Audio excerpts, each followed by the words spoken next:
kapag nag-decide ka na mag-level up sa buhay mo.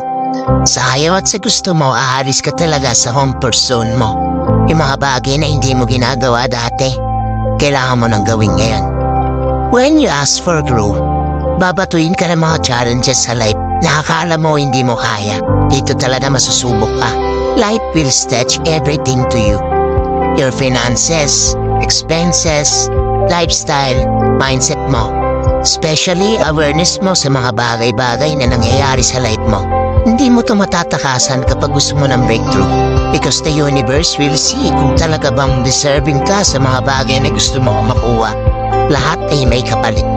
If you ask for success, when you should invest time, effort, passion, and persistence sa ginagawa mo. Kaya kung napanood mo to, accept the challenges na binibigay sa'yo. Embrace it. Naniniwala ako na kapag nalampasan mo yan, worth it lahat ng pagod mo.